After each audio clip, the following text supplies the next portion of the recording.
آج کی رات کے حوالے سے ہماری یہاں گفتگو چل رہی تھی جی حضرت۔ بسم اللہ الرحمن الرحیم۔ آج 27 رمضان المبارک کی رات ہے اور اکثر اہل علم کا یہی کہنا ہے کہ یہ شب قدر ہے۔ قرآن مجید میں اللہ تعالیٰ نے فرمایا شہر رمضان الذی انزل فیہ القرآن، کہ اللہ تعالیٰ نے رمضان کے مہینے میں قرآن مجید کو نازل فرمایا۔ قرآن کیا ہے؟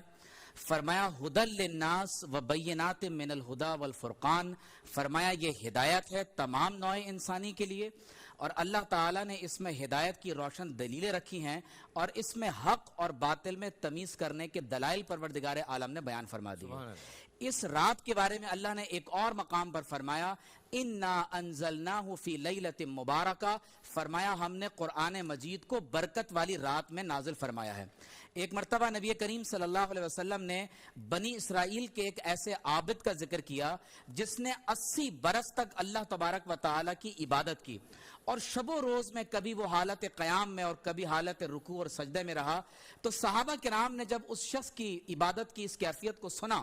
تو وہ رشک کرنے لگے اور عرض کی کہ یا رسول اللہ صلی اللہ علیہ وسلم، ہمارے درمیان تو عمروں کا اس قدر شمار نہیں، تو ہم اس عبادت کو کیسے پا سکتے ہیں؟ تو اس وقت اللہ تبارک و تعالی نے سورۃ القدر کو نازل فرمایا اور یہ اعلان فرما دیا کہ آج کی شب جو شخص ایک رات میں اللہ کی عبادت کرے گا، پروردگار عالم بنی اسرائیل کے اس عابد اور زاہد کی 80 برس کی عبادت سے زیادہ اپنے نبی صلی اللہ علیہ وسلم کی امتیوں کو عبادت کا ثواب عطا فرمائے گا۔ فیصل بھائی آپ دیکھیے کہ امپورٹنٹ بات یہ ہے، اور میں یہ پیغام آج کے شب پوری مسلم دنیا کو دینا چاہتا ہوں کہ آخر یہ رمضان کی ساری برکتیں کیوں کر ہیں کہ نفل کا ثواب فرض کے برابر، فرض کا ثواب 70 گنا زیادہ بڑھا کر دیا جا رہا ہے، مومن کے رزق میں اضافہ ہو رہا ہے، اس میں اللہ رب کریم نے مغفرت اور اپنی رحمت کے عشروں کو رکھ دیا ہے۔ تو سبب صرف ایک ہے کہ اس رمضان المبارک میں اللہ تعالیٰ نے قرآن مجید کو نازل کیا۔ اب ہمارے لیے یہ سینٹر آف گائیڈنس ہے، ایک ایسی کتاب ہے جو تمام تر انسانیت کے لیے اللہ نے کتاب ہدایت بنا کر اس کو نازل فرمایا۔ اب عمومی طور پر ہم نبی کریم صلی اللہ علیہ وسلم کی شفاعت کا ذکر تو کرتے ہیں اور کرنا بھی چاہیے کہ قرآن و سنت میں اس کے دلائل موجود ہیں، لیکن قرآن مجید میں آپ صلی اللہ علیہ وسلم کی قیامت کے دن فیصل بھائی ایک شکایت کا ذکر بھی ہے، اور وہ شکایت یہ ہے کہ اللہ تبارک و تعالیٰ کے حضور نبی کریم صلی اللہ علیہ وسلم قیامت کے دن فرمائیں گے کہ وقال الرسول یا ربی ان قوم اتخذوا هذا القرآن مہجورا، اے میرے رب میری اس قوم نے قرآن مجید کو چھوڑ دیا تھا۔ تو آج امت مسلمہ کی ذلت، رسوائی، محتاجی، مسکنت اور ہمارے زوال کا سب سے بڑا اگر کوئی سبب ہے وہ یہ ہے کہ ہم نے قرآن مجید کی قراءت نہیں کی، ہم نے قرآن کی تلاوت نہیں کی، ہم نے قرآن مجید کو سمجھ کر پڑھا نہیں، نہ اس کا علم حاصل کیا، نہ اس کے علم کو آگے پہنچایا، اور نہ عملاً اپنے ملک میں اس کا نفاذ کیا۔ دیکھیے قائد اعظم نے جب پاکستان کے لیے ایک تسلسل کے ساتھ محنت کی ہے تو قائد اعظم کا ویژن کیا ہے؟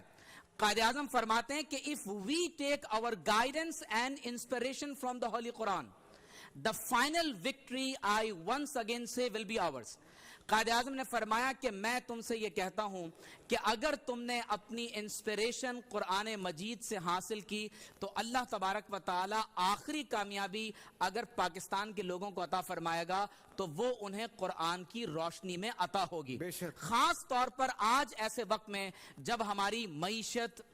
اس قدر تباہی بربادی کا شکار ہے کہ ہم دنیا کے سامنے کشکول لے کر بیٹھے ہوئے ہیں، تو ہمیں دراصل وہ وعدہ پورا کرنا ہے جو قرآن مجید کے نفاذ کی صورت میں بالخصوص پاکستان بنتے وقت جب ہم نے ہجرت کی تھی اور ہم نے اللہ سے وعدہ کیا تھا کہ ایک ملک عطا فرما، وہاں تیرے نظام کو نافذ کریں گے، آج اسی قرآن مجید سے دوری کی وجہ سے یہ ہو رہا ہے۔ ایک آخری بات میں اس میں یہ ایڈ کرنا چاہتا ہوں کہ حضرت علی المرتضیٰ